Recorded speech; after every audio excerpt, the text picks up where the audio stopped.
I'm going to walk through this vase builder definition that I shared the other day in class, and kind of go step by step through the different parts of the definition and explain what's going on.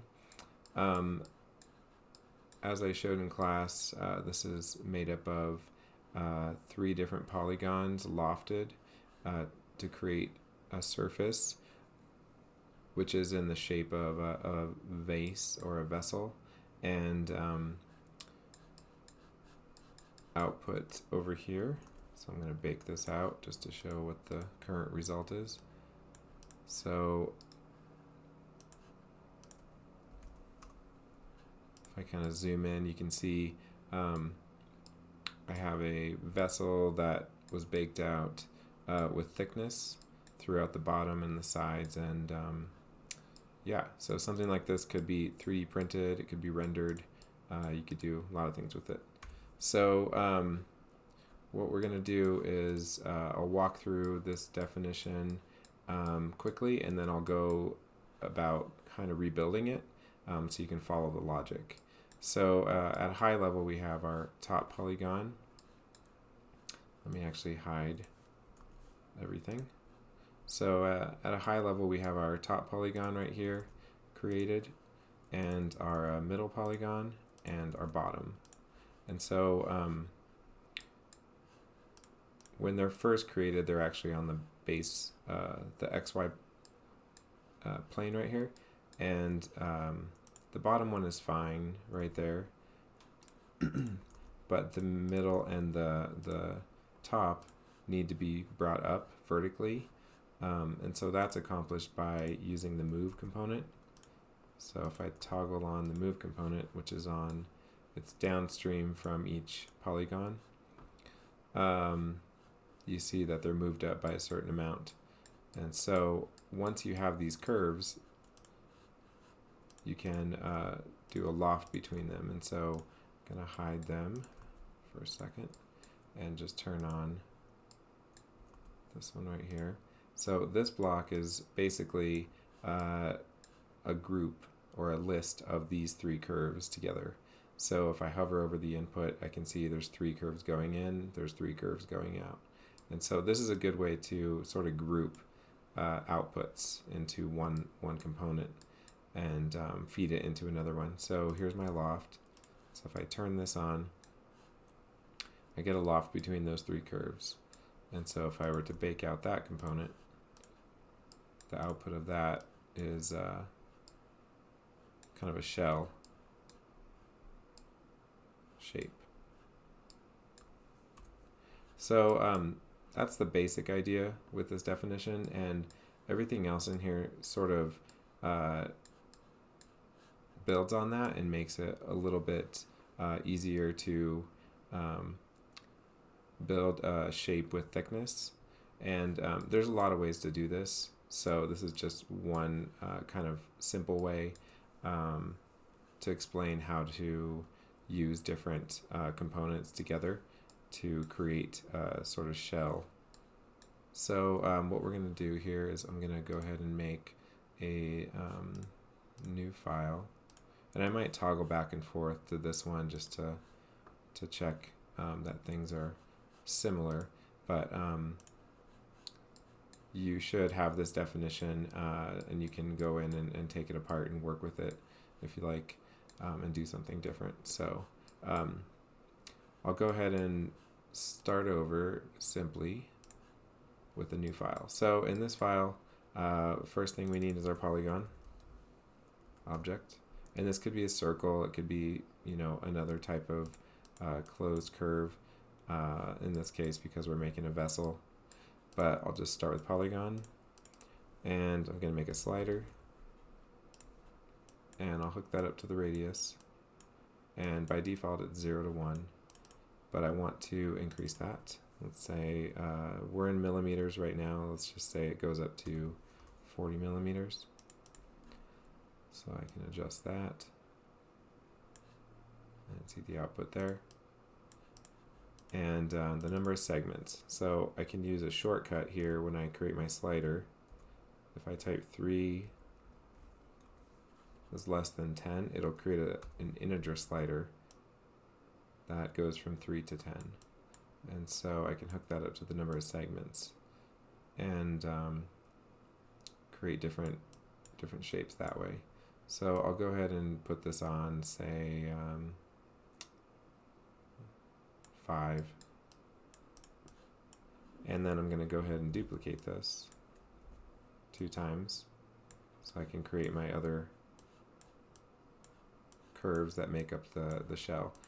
And you could do this any number of times. I just did it 3 here, but you could get more complicated by doing it with additional polygons. And so the next step is I want to move this one and this one vertical in the Z direction by some amount. So I'm going to add the move component to the output of each one.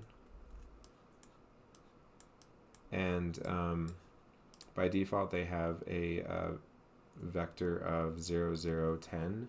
So that means it's going to move in the vertical direction by 10 units. And so it's moving it by 10 millimeters. So right now they're on top of each other in the middle here, and I need to move the top curve up higher. So I'm going to go ahead and add a unit Z vector to both of them. And then we're going to go ahead and add a slider to adjust how far. So it's a scaling factor. So let's say it's 10.00 up to 100. So I used a shorthand there as well to specify the slider, which gives me its real numbers, and it has a resolution of 2 decimal places. So it gives me a range of 10 to 100. So if I hook this up to my scaling factor, I then hover over this and I get a motion vector of 0, 0, 100, or whatever I set this slider to. So I'm going to copy that slider and hook it up to the middle one and zoom out. And so you can see I have control over the vertical position of these curves. So in my other definition, I have the ability to rotate as well on the middle section. So there's just a rotate block put in between the polygon object and the move. So you could do that if you like. I'm just going to leave it like this. And so the next step is to try out a loft. So let's hook up all of the curves coming out to a loft. And if you hold shift while you're dragging them over, it will add them all to the input of the next block. So that's how you can group them like this. I like to add a curve component to hold everything. So if you hold shift and command, you can drag a group of things to a different input or output. So this is just a nice way to be able to remove a component like this and still maintain your connections to all the other blocks. So I'm going to toggle those off and these off. So I have my curves here, and we can see my loft works fine. So the next bit that we want to take care of is this currently doesn't have a bottom on it, or a top, or any kind of lip or thickness. So we need to create a shell. And one way to do that is to offset the curves that I created here, these 3, offset them a little bit, and create a second loft. So what I'll do is go ahead and make an offset component.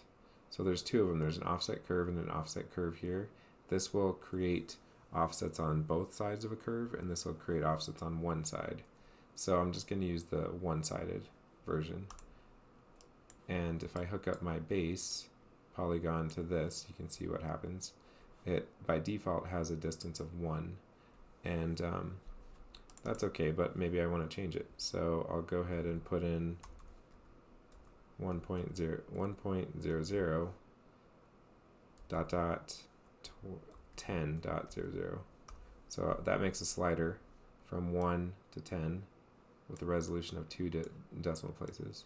So distance, now I can adjust this. So I have a second curve here now from the base curve. And I'll just do the same thing for the other curves, the other two polygons.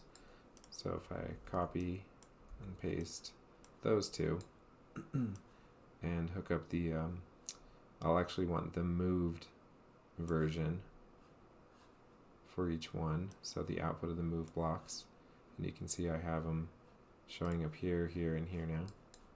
So those are my 3 offset curves, and currently they all have the same offset, but they could have different offsets. You could have varying offsets just by changing the slider. So say the bottom one has a different offset. Let's do that. So I can have maybe a thicker base, but then it gets thinner up at the top. So the next thing would be to add a curve component and kind of group them using Shift to add them to one block, and go ahead and disable those. And so now here are my curves, and I'm going to add a loft. So I now have sort of this outside shell and an inside shell, or surface, just lofted. So that's cool. So with these two, then my next step is to create a base. So I'm going to create a base. I'm just making a couple notes here with the scribble tool. Create a base and create top. So those are kind of the next 2 steps. So how do we create a base? Well, the base can consist of a bottom, which covers the whole bottom surface. So that's one surface we need to make. And then the inside surface. But the only thing is, on the bottom here, they're both on the plane, the XY plane. They're flat on the ground. So what I need to do is actually create a curve that is somewhat offset from the bottom, from the XY plane up. So then I can create thickness in the bottom of my vessel here. So there's sort of a clever way to do that, which I'll reference back to my other file and walk through. But the first thing is to create a surface for the base. So we can use a component that you can find under surface, freeform, boundary surfaces, I believe. So what this takes in is a curve and outputs a surface. So we would like this outside bottom curve, which I believe is this one. Yeah. So we'll go ahead and I'm just going to put that into its own curve block just to label it. I'll toggle that off, and so we'll call this one. So you can zoom into something and you can relabel it here, or you can put a group on it. So group, and then label the group. So this is my bottom curve, and so then we'll hook that up here, and let's see what it did. So I'll hide this, and I'm going to hide the lofts just to see what's going on the bottom. So this is the surface it created on the very bottom. So I have one surface coming from the bottom outside curve. If I were to hook up the inside instead, it would give me that.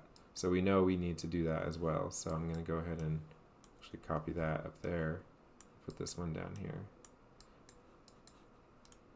I think we need to do that. We'll see. So we'll need the inside surface and we'll need that bottom outside surface. So let's kind of move that one over here. So this is our bottom surface. So I'm going to go ahead and label that with a group 2. Bottom surface. Okay. So let me hide this one for a moment and turn on this and turn on this. So these loft blocks are basically our this is our outside. So I'm going to label this one so I can remember. Outside surface. And this will be our inside surface.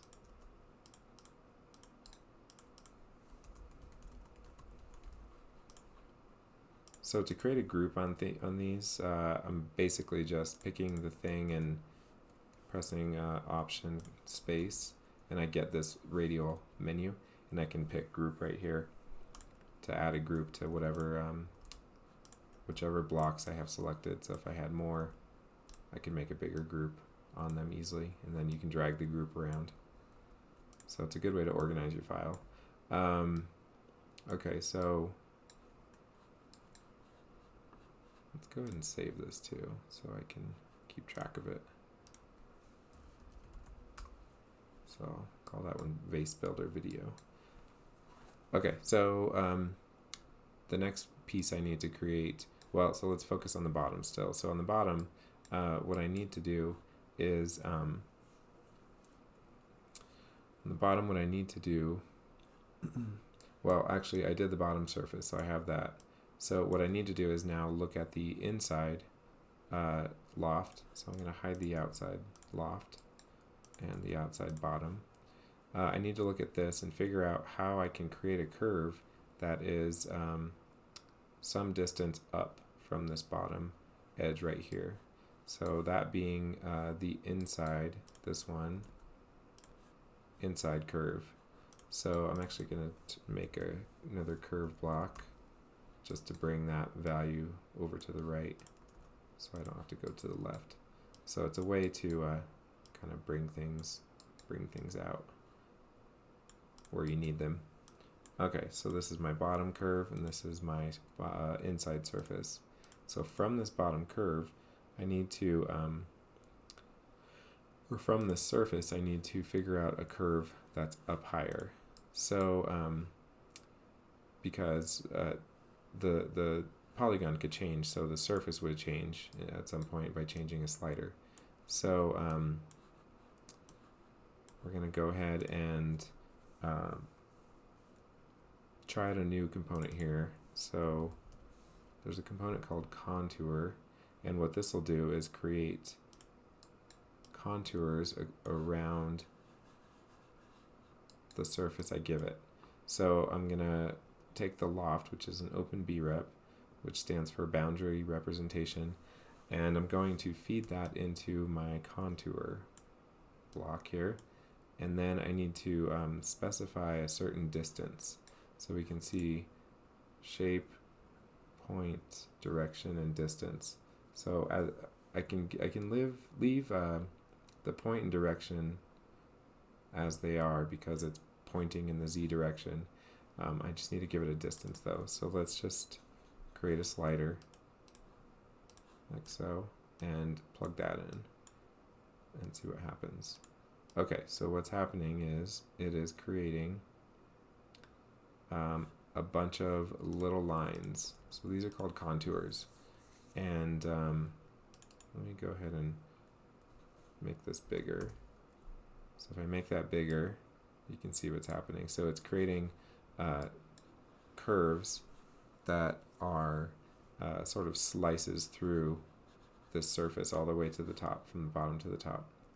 So and if I hover over the end here, you can see we get a bunch. And if I use a panel, we can see what else is going on. Hook that up to the end here. So what we have here is the output of this is a big list of lists, and within each list is a polyline curve. And so to simplify this, I'm going to use a block called flatten tree. And we're not going to, I'll talk about trees and data trees probably pretty soon in class, but just know that what this is doing is it's converting this list of lists into a single list. So you can see basically it's taking all of this. So flatten tree will take all the lists that are in here and it'll turn them all into one single list where every item is its own has its own ID in a single list. And so that's important when we want to just pick a very specific item out of this list. So like I said, I won't go into that, but we'll get into it soon. So what I want to do is look at my design here, and I want to pick maybe not the bottom curve, but the next curve up on the bottom here. So the very bottom is curve 0. I want to pick the first one. So there's a component in here under set or sets that lets me work with in the list menu. It lets me work with list items. So what I want is to be able to pick a specific item out of the list. So I'm going to use the list item component right here and hook up my list of items here to the list item component, because it'll let me pick one out. And so by default it's at 0, so it highlights the bottom one here, but I actually want it to be the next one up that I'm going to use. So I can put in a, just do it with the panel, put a number 1 in the panel, and the panel kind of acts as an output and an input at the same time. If you use it like this, you can write some data in here and then have it used as a value. And so if I go ahead and pick this now, you can see this is 1 unit up, or 1 item in the list up. So it's not the 0th item, it's the first item right here that it's actually picking. So I'm going to go ahead and hide everything else, and what we're left with is, let's hide this one too. What we're left with after I hide everything else, let me go ahead and hide these other 2 curve blocks. What we're left with is our very bottom curve and our list item curve. So I just want that single 1 item because I'm going to make a surface with it to use. So let me go, actually we'll do this. So surface, freeform, boundary surfaces. So I'm going to hook this up and create a surface out of that slice. So say I had a number slider here instead of this panel. Let's try it. I'll delete that. I'm going to go ahead and hook that up, and now I can sort of scrub through the bottom few surfaces. So maybe that'll be useful. Maybe I want that the ability to kind of change the thickness of the base just by changing which contour it's using. So okay, so let's show some stuff here. So let me turn back on our curves just to see them, and also turn back on our inside loft. So you can see where we are now here. So that's good. So now I have a surface on the bottom here, but I kind of don't want this extra part of the loft to be left over on the bottom here. So what I need to do is actually trim that off. So the way you do that, so actually let me do the create top down here, because we're kind of creating the base right here. So what you need to do in order to do that is use a component called, let's see, split brep. So what this will do is split one brep with another one. So the one I want to split is my inside loft. So it's this. I want to bring this over here into here, and I'm actually going to hide this original one. And I'm going to hide this. And what else is showing in the bottom here? Oh, so it's actually showing the result, which doesn't have the split yet. And then I want to split it with my cutter. So my cutter is this surface right here. So if I hide that one, and I look at the result, now we can see what's happening. So I have 2 breps now from this one. So what it did was it took my surface down here and it used it as sort of a cutting tool to give me this piece and this piece. So I have 2 pieces. So what I want to do is only take this top one and use it, and just discard the bottom one. So we can use our trick again with list item right here. So list item,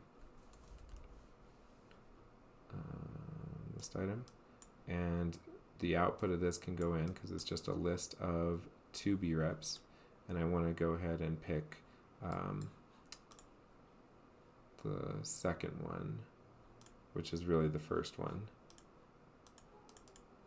I believe. Let's hide this. Index is set to 0. Wrap. Oh, wrap is true. Okay. So that's fine. So actually, we want this piece right here. So that's good. So let me bake that and just look at it really quick. So okay. So yeah. See, it's just this part, and it doesn't have the bottom yet. So that's correct. So I actually don't need to do anything to that. So I'm selecting that item. And then now what I want to do is go ahead and let's see. Let's use there is a B-rep block, or I guess B-rep geometry param. And what I can do with this is just like the curves back here, I can group things together under one block. So let's go ahead and take the bottom surface right here from our inside and our inside loft surface. So those 2 pieces, and if I bake those, we can see what we have now. So we have a bottom surface and an inside surface. So that's great. They're not stuck together yet, but they're there. So that's what's important. So that's that piece. And then I want to go ahead and toggle on my other outside surface now and look at it. So this is kind of where we're at. We have a bottom right here and this piece. So we know we need to bring those 2 all the way over here. So I'm going to bring this over here for a second and just combine everything. Drag it back over this way. So now if I hover over the input, it's going to show I have a couple things. I'm not going to worry about the data tree right now. I'm just going to bake them so we can kind of see what we have. So we have, if I pull it out, our inside, our outside, our bottom, and our inside bottom. And so if I kind of like go to another view here and just look at this, you can see the bottom has thickness now, just as the sides have thickness. It's not uniform right now, but they have thickness. And so I could take this model and 3D print it once there's thickness. So the last problem I have to figure out is how to create this top edge, this lip on the top, to create a surface that goes between this and this. And so for that piece, what we have to do is go back here, and I want to look at my design here. So I need to take, probably the easiest way to do this is to take this inside curve. So if I go and let's toggle off some of these things. I'm even going to turn off our final right here. Yeah. So currently I have kind of my groups of inside and outside contours showing here. I'm going to go ahead and just hide those.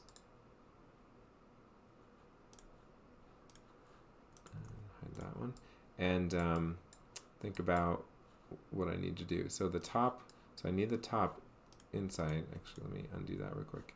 So what I need to do is basically make a surface between these 2 top contours or curves right here, the original and the offset version. And so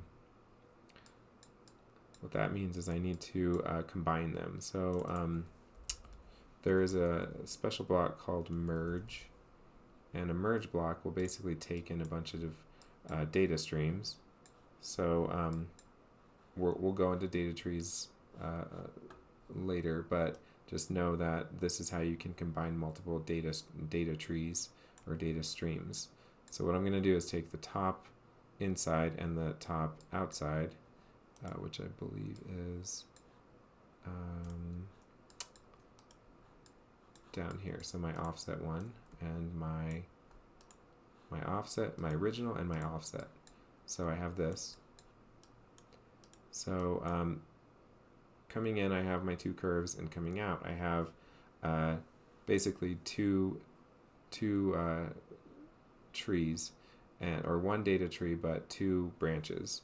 And so to make this simple, I'm just going to flatten my tree and just kind of ignore that we had data before, and it what it does is it makes a list, so a single list, and that's fine because that's all I need. And then I'm just going to go ahead and loft between them, see what happens. So there we go. So I have a surface now that's between those two curves. So I'm going to go ahead and call this one top surface.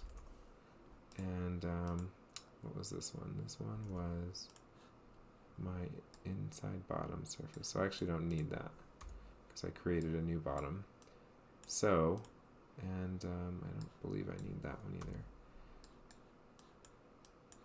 So we have our top surface now, which I'm going to hook up to my output here. Great. Okay, so let's hide that and turn this on. So let's toggle these off too. There we go. So we have our top surface, and we have basically a full shell here. So if I bake that, we can see what I have here. Go this way. I have the outside, I have this top lip here, and I have the bottom, and I have the inside bottom. So that's great. So the one issue though, the final issue, is everything is still not stuck together. So I could bring it into Rhino and just type join, and that'll join all the pieces into one poly surface. So that's one way to do it, and that works. But let's just do that in here. So the component that's needed, let's see, is bake. Let's see, is it brep join. So there's a special component that will take the breps you have as an input and join them. And so if I hover over the output of my group of breps here, I can see I actually still have a data tree. So let's just go ahead and flatten that one too. Flatten. So I have a list of breps and surfaces that I can bring into here. So I'm going to hide these. And now I have a single brep coming out. So this is what I can bake. So if I bake it, now bring it in here, and I can select it, and it says one closed poly surface added to selection. So this is my final thing. So I like to put a note on it that just says like bake me.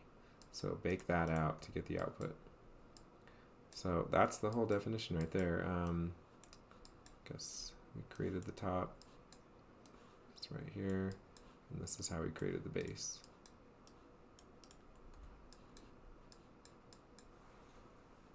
So now we can go back to the beginning here and check out our model and maybe make some adjustments, like change the center and the top number of segments and the bottom number of segments, just make hexagons. That's good. And then let's mess with the base a little bit and the top. So yeah, I could even kind of go like that more, and then it's a little bit more of a nice kind of, I don't know, flower pot or something. And then I want to adjust, I think, the bottom thickness. So to do that, I could either adjust this value right here and change the number of contours that are created. So why don't we do that? And it might slow down a little bit, but let's make this like, so from like 2 to 20. Oops. 2 to 20 is the range. And then set the value of it to like 10. So that's cool. Oh, that's really high up. So maybe I don't want it that high. Maybe I'll just do it at like 4. So it's a little bit thicker.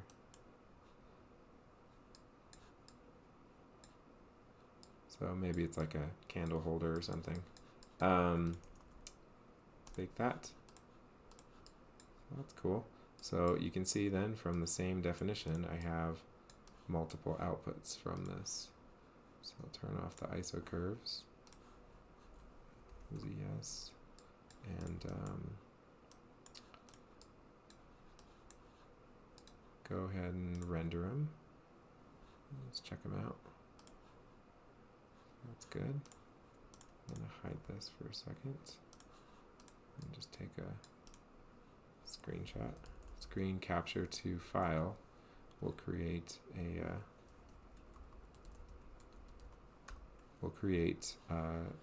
capture of your current viewport. So that's a handy command to know about. Okay. So like I said, this definition, the original definition I shared in the Slack channel, and it's basically all the same steps that we just went through with some more details. You should be able to build this following along just fine. Have a good day.